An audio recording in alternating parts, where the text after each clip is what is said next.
Mutual presents The Mysterious Traveler.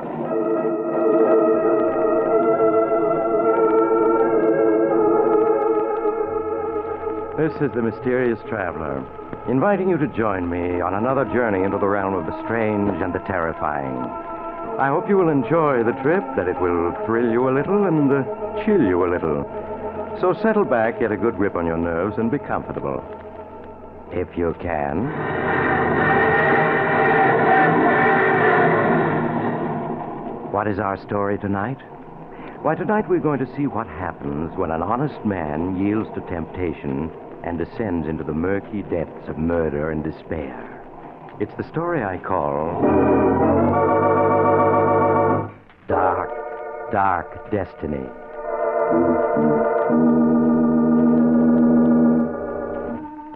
In the office of Dr. William Norris, Joseph Harrison, a man in his 30s, is waiting anxiously as in the next room Dr. Norris is finishing his examination of pretty young Mary Harrison. It isn't anything serious, is it, Dr. Norris? Please tell me it isn't. I'm afraid it's too soon to say, Mrs. Harrison. Until the X-ray plates are developed, I can't say yes or no. And now, your husband is waiting outside, and he's probably beginning to worry, Yes, so... of course, Doctor. Poor Joe, he does worry about me. Well, here's your wife, Mr. Harrison. You must have thought I'd kidnapped her. No, but I was getting a little worried, Doctor. I hope you didn't find anything very wrong. Well, I took a complete X-ray series. I won't be able to tell much until they're developed. I'd like Mrs. Harrison to come back the day after tomorrow, if she can. Of course, Doctor. Any time in the day that's convenient to you will be quite all right. And meanwhile, I'll write out a prescription your husband can have filled. Will you step in a minute, Mr. Harrison? Sure thing. I'll be with you in a minute, Mary. All right, darling. Won't you sit down, Mr. Harrison? All right. What is it, Doctor? Bad news? I'm afraid so. Does that mean Mary's going to die? No, Mr. Harrison. Not that serious. But within a few months, she will be confined to her bed. I'm afraid she faces a life of invalidism. Oh, no. No, it can't be. I'm sorry, Mr. Harrison. Doctor, there must be something you can do for her. Well, I don't want to raise your hopes, but... Yeah? There's one doctor in this country who, through a very remarkable type of operation, has been able to help people like your wife. Well, why didn't you say so? Let's get him. Well, I must warn you, Mr. Harrison, this operation doesn't always meet with success. In many cases, the patient shows no improvement at all. After all, it's still in the experimental Look, stage. if there's 1 chance in 100, I want Mary to have that chance. Now, please get this doctor to operate on my wife. All right, I'll try. But his services are in great demand. And, well, his average fee for an operation is about $1,500. $1,500? Of course, if you can't afford that, he might consider the circumstances. No, I can afford it. I can afford anything that Mary needs. Very well, then I'll get in touch with him at once. Yeah, sure. You make the arrangements right away. I'll get hold of the money. I'll have it by tomorrow, sure.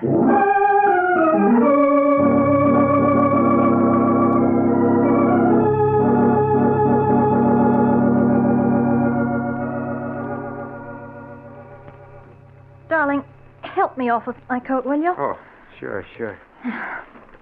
How you feeling? Oh, my backache is much better since I took the medicine Dr. Norris gave me. I'm sure I'm going to be all right, Joe. Of course you are. He's one of the best doctors in the city. He'll have you well in no time. Did he tell you anything more, Joe? No, not a thing. Except that the treatment may take a little time. That's all. A little time. Yeah. Oh, dear, I hope it won't be too expensive. Your business has fallen off, and we've used up our savings Now, don't account. you worry about the money. Don't you worry about anything. All right, darling. I won't. But aren't you going to take your coat off? No, I got to get that prescription the doctor gave me filled. Now, you just take it easy till I get back. I might stop in at the shop, too. There's something I have to tend to.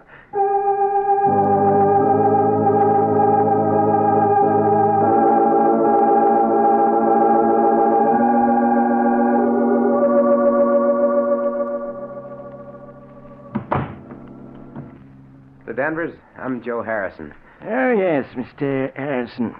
Please sit down. Thank you. I see that you want to borrow $1,500 from us. That's right. I've got to have it right away. Unfortunately, the security you wish to offer your home is... What's wrong with it? It's a swell little house in a good section. It's all in good repair. Houses are worth money these days. Quite true. But you already have a first and second mortgage on it, and well, prices are falling, so I'm afraid we can't make any further loans on it. I've got to have the money. I've just got to... I'm sorry to hear that, because there's nothing we can do to help you. Then forget about the loan. I'll sell the house. Plenty of people want houses. That's true, too, but I don't think you can possibly clear much over the mortgages on a sale. A few $100s, perhaps. You see, those mortgages were issued when prices were at their peak. And now, well, things have changed. Yeah, I see they have.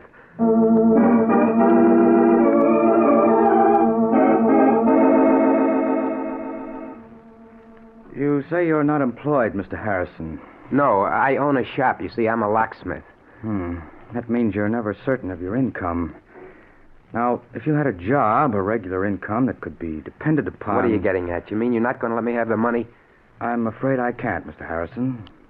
But your ads say that you lend up to $2,000 on a personal note. I only want $1,500. Look, you got to let me have it. I certainly wish I could, but under the circumstances, I'm sorry. Very sorry, but there's nothing I can do.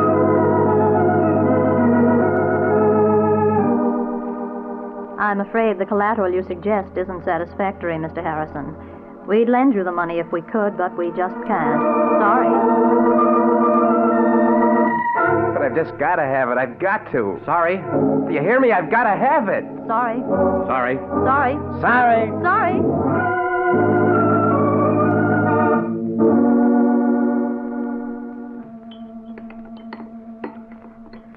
Joe, you're not eating.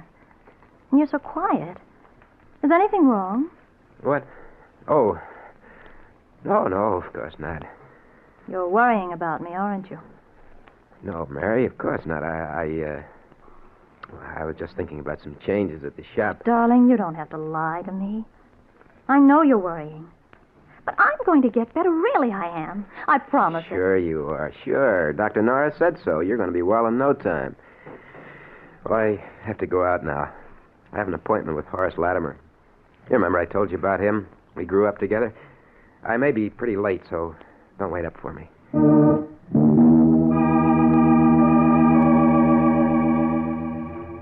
Joe had no appointment with Horace Latimer, but he went to see Horace anyway, for they had been boyhood friends until their paths had separated.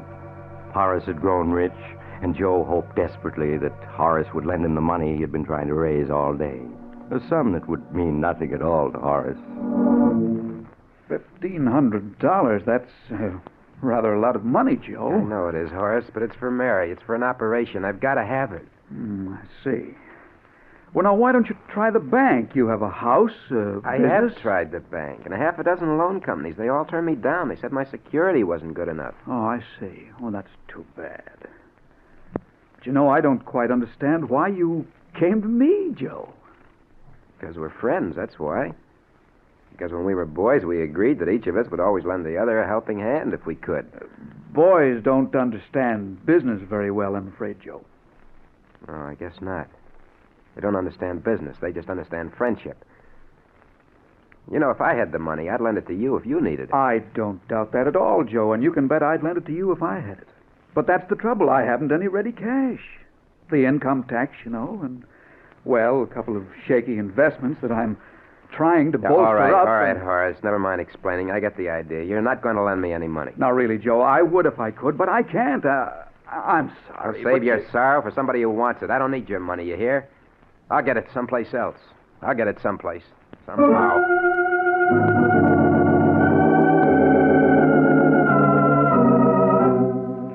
After he had slammed out of Horace Latimer's expensive home, Joe stood for a moment on the dark street corner, staring back with bitterness in his face.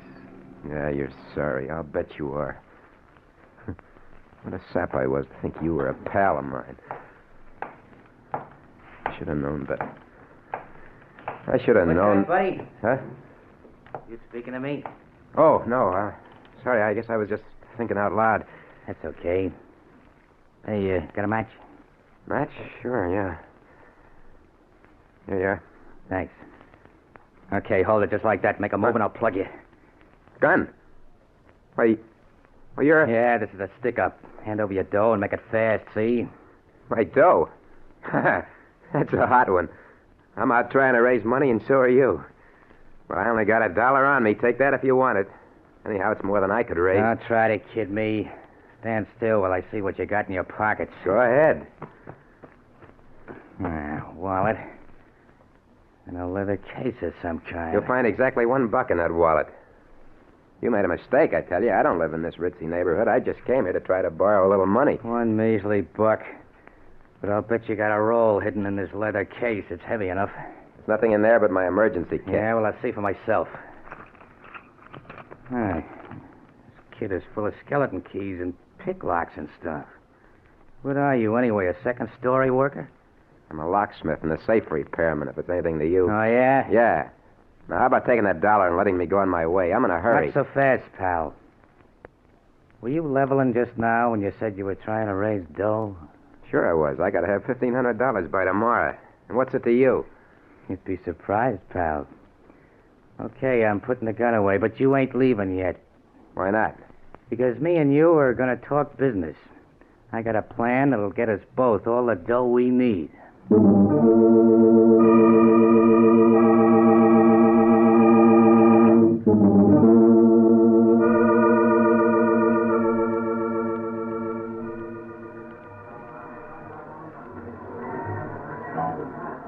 Two more beers, waiter. Well, Joe, is it a deal on my proposition? No, Mike. Sure you do. There's nothing to it. You can open locks and safes. Yeah, And I know a house where there's a safe with plenty of dough in it. You and me together, we'll go get it. We'll make a team. but burglary. I've never stolen anything in my life. Listen, you need dough bad, don't you? And so do I. Plenty bad. Yeah, but You said you'd do anything to get it, didn't you? Yeah, I did. Then what are you hanging back for? All you gotta do is get the back door open and the safe. You can do that, can't you? Yeah, I suppose so. Then forget the buts. In a half an hour, you'll have your 1,500 and more. How else you ever gonna get it? Answer me that. I don't know. Hey, look. You saw all those big houses lived in by guys with dough. How'd they get it? They took it from somebody else, every one of them. Yeah, I suppose so. You sure the money's there? I'm positive. Look, I was casing the joint, and I looked in a window just in time to see the old geezer put a roll of bills in a safe you can open with your teeth. All right, I'll do it. I gotta have that money.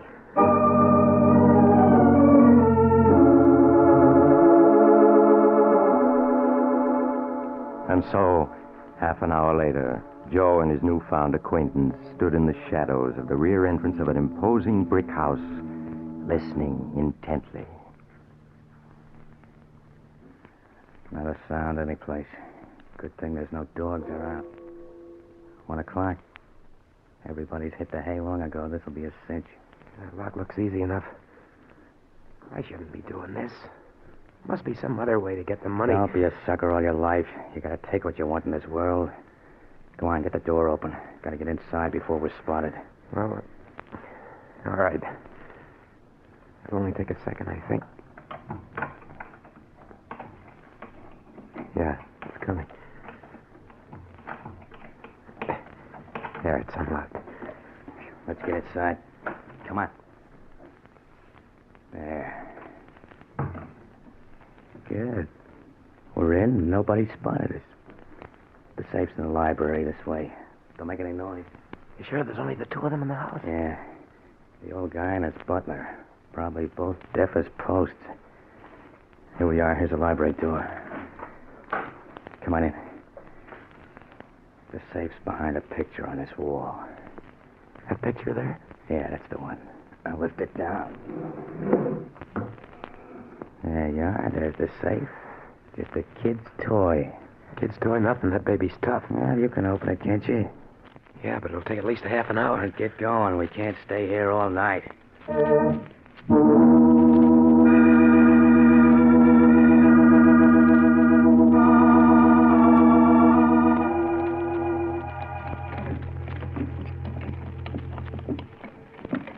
Hurry it up. You've been 40 minutes on that thing. I told you it was tough. It's coming now. There. There you are. About time, too. Now, let's see what's in it. Here's the cash box. Wait till I open it, and we'll know what we got. There, look. Oh, cash, Mazuma. What did I tell you? There must be thousands there. Easy, come on. Let's count it and divvy it up. No. Never mind. Just give me the 1,500. That's all I want. You can keep the rest. You kidding? No, that's all I want. Just the 1,500 that I need. Okay, if that's the way you want it. Here you are. 10, 11, 12, 13, 14, $1,500 bill. $1,500. Just for an hour's work? Easy money, huh? Hey, look, what do you say we crack a couple of more cribs tonight? No. I just want to get out of here now. Someone's coming. Someone's coming? Yeah. Here, get behind this door. I'll take care of this. What are you going to do? Never mind. Now shut up. Who's there? Jenkins? Jenkins, is that you? The safe's open. The burglars. Jenkins! Jenkins, call the police, quick! Nobody's calling any cops tonight, mister. Why, you're a thief! Jenkins! Jenkins! Maybe that'll convince you. Why did you hit him? What'd you expect me to do? Hold his hand? Wait a minute. He looks like he's dead. I wouldn't be surprised. He don't seem to be breathing any to speak of. That's murder. So it's murder. You're in it just as much as me. Don't forget that. Yeah. I'm an accessory to murder. Cut that guff and let's get out of here. Or do you want to get caught? No, of course not. Then come on, let's get going.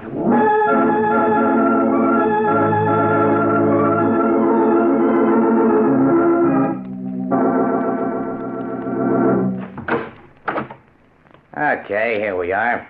Come on in. Why did you make me come here? Why can't I go home? You heard me. Come on in. That's better.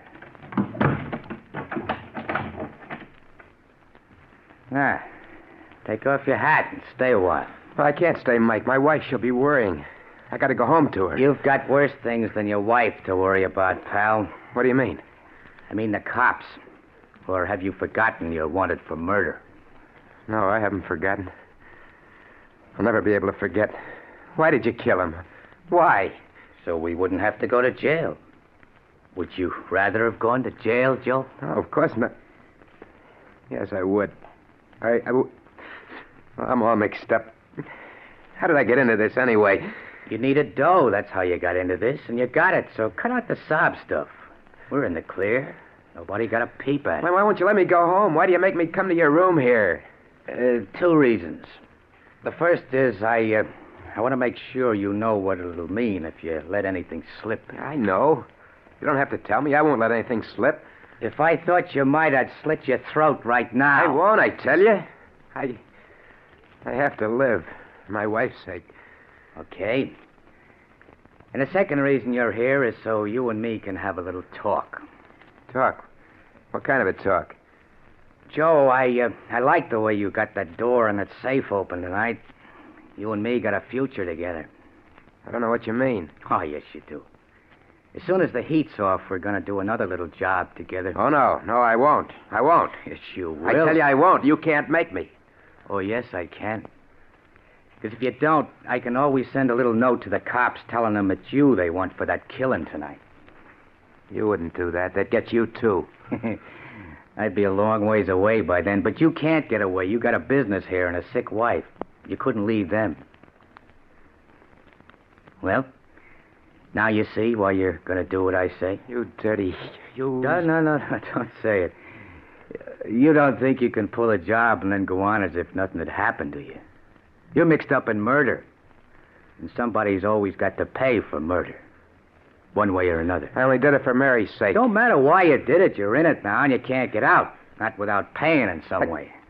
I got a good mind to go to the police, to confess. Get this off my chest. Oh, no, you don't. You see this gun? I'd plug you in a second if I... Get away. Let go of my hand. Let go. You've got me into this. You're not going to make me go any further into it. Get away from you. Mike. Mike.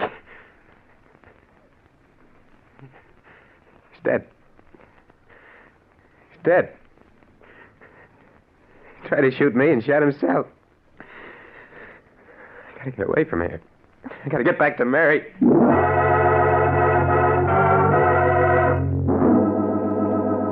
a daze of horror, Joe Harrison found his hat and made his way to the street. His mind was a dizzy whirl of thoughts which he could not control. They went around and around in his head. I'm a murderer. They'll catch me. They'll hang me. I didn't mean to do it. I just wanted the money. The money was all I wanted. The money to make Mary well, that's all. Now they'll catch me. They'll hang me. I got to escape. Got to. Mike said the murder has to be paid for somehow. That isn't true. Sometimes you can escape if you're lucky. I just got to be lucky. I need a drink.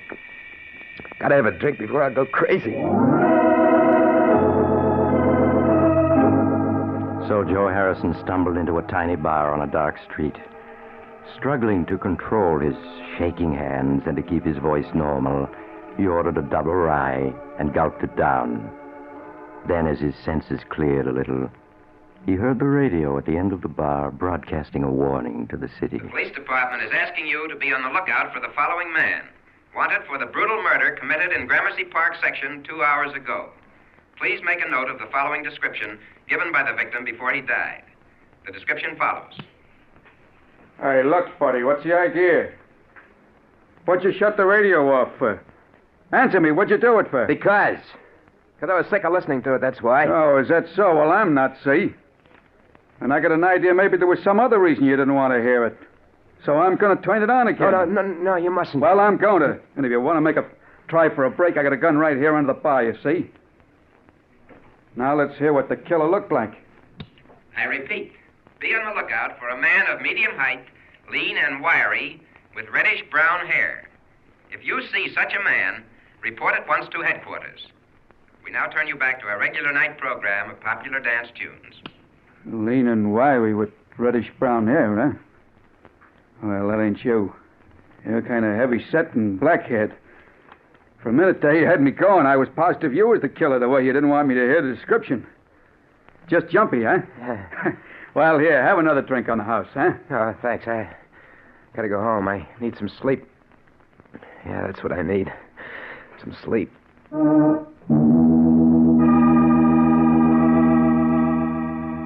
Aghast at how close he had come to giving himself away, Joe Harrison hurried home. It was Mike the police were looking for, not Joe Harrison. It was Mike whose description they had. Joe Harrison was safe. Safe. Hardly able to believe in his own good luck, Joe reached his home and let himself in. Mary was already asleep. Quietly, he got into bed and at last fell asleep himself. A sleep troubled by nightmares that gave him no peace. When he woke, it was morning, and Mary was preparing breakfast. Good morning, darling.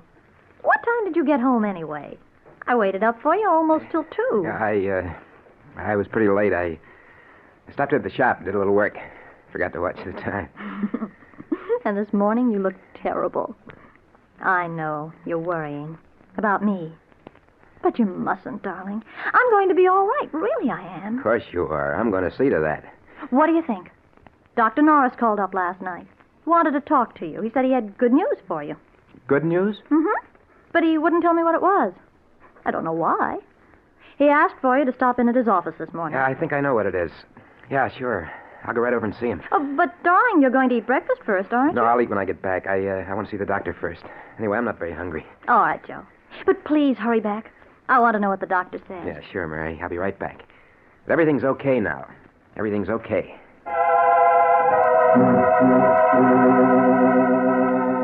After he left the house, Joe bought a morning paper. Big headlines told of the murder the night before, but he scarcely saw them. His eyes hurried through the story until he found what he was looking for. The news that Mike's body had been found. The man Mike had struck had given his butler Mike's description before he died, but he hadn't seen Joe at all. So the police had listed Mike's death as a suicide or an accident and closed the case. Joe Harrison was safe. Perfectly safe. Safe. I'm safe.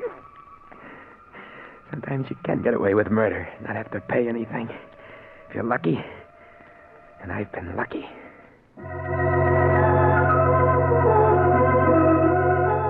When he entered the doctor's office, Joe's expression was that of a man who had just faced disaster and been rescued at the last moment. He seated himself and tossed the folded newspaper into the wastebasket. Good morning, Doctor. Mary said you phoned that you had good news. Oh, yes, Mr. Harrison. Yes, I called you last night after I got in touch with the surgeon I spoke of yesterday, Dr. Nelson Richards. I wanted to tell you that he had agreed to operate on your wife. That's swell, Doctor. That's swell. I got the money right here in my pocket. The money, yes. Yes, I was going to tell you that Dr. Richards had said not to worry about that. You could take as long as you wanted to pay it. As long as I wanted. Then it wasn't necessary. I didn't have to do it. I didn't have to do it. I'm afraid I don't understand, Mr. Harrison. Oh, never mind, Doctor. I mean, here's the money. I got it right here. I want to pay for it. He's got to take it right away. What's the matter? Why are you looking at me like that for? The operation is going to cure Mary, isn't it? You said it would. You can't go back on your word now. You can't, do you hear? It's not that, Mr. Harrison. Yes, the chances are the operation would have cured your wife. But, well, unfortunately, Dr. Richards was the only man in this country able to perform it. Well, so what? He said he'd do it, didn't he? So what's the hitch? Mr. Harrison, Dr. Richards won't perform the operation now. Why not? Dr. Richards was tragically killed last night by a burglar who broke into his home on Gramercy Park.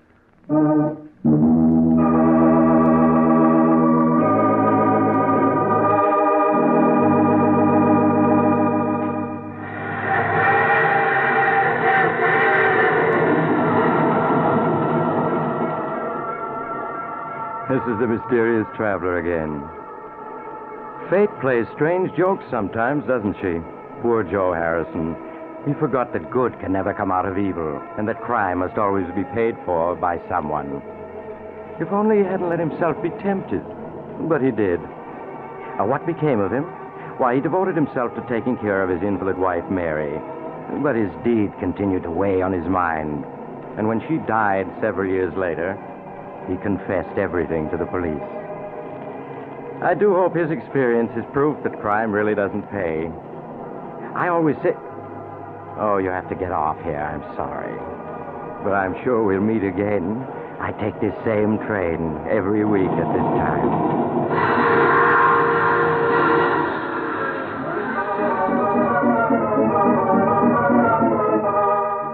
You've just heard The Mysterious Traveler, a series of dramas of the strange and terrifying. In tonight's cast were Maurice Tarplin, Joseph Julian, Elaine Kent, Palmer Ward, Kenny Lynch, and Bill Smith.